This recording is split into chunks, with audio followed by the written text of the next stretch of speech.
Hello, Ruth speaking. What did you want to be when you grew up? Oh, actually I wanted to be a policewoman when I grew up. Never could do the press-ups. Instead though, this laser safety officer's trying to police our rapidly growing IPL and laser industry. It's just getting out of control actually, and the fact that now these devices are available for people just to go and buy from a department store, it really is just a major disaster waiting to happen. Why we need to get this right. Sit in on a training session with Ruth Nicholson This is actually based on laser physics and science. and you soon realise just how technical this treatment is. Here we go. Ready? I can't feel anything. No, because we're doing good cooling. Get it wrong though, and at best it simply won't remove your hair. If I didn't do any pre-cooling and I just shot you and then took it away, That's warm. yeah, feel the difference? Yes. At worst, it could severely hurt you. Hyperpigmentation, which is when the skin turns a darker colour. Hypopigmentation, which is a complete loss of pigmentation. Blisters, burns. Biggest hazard is eyes. If you stamp the melanin out of your eye, or blind somebody, then that is a permanent problem, and we have had those issues in New Zealand. She's heard all the stories before, like Karen's. I made a booking for a series of treatments and I went along and I was told that when they used the laser it was going to feel like I was being pinged by a rubber band, and it was more like being burned by an iron.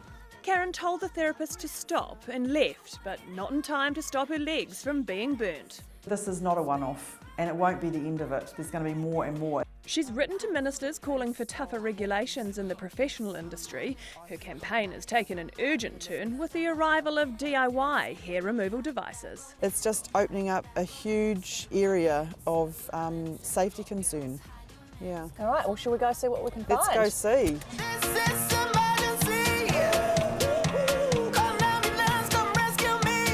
Wow, shall we see what we've got? The one we buy cost $400. Other models cost as much as $800.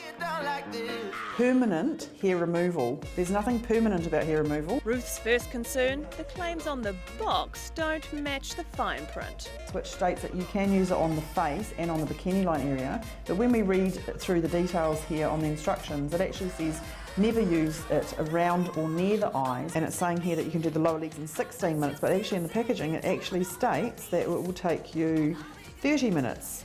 She reads on and more worry. The wavelength it emits, Ruth says, could be too shallow to reach the hair follicle, but potentially targeting moles at the skin's surface.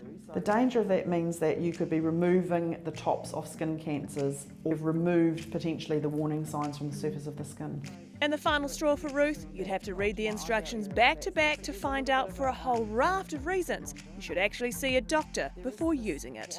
By making it simple and making a device just so easy to plug in and you know, there's nothing simple about laser science. People will say you're doing this to protect an industry so you can keep charging top dollar for sessions. There are actually a lot of people out there that are unqualified and untrained that are burning people, and we want to see that cleaned up.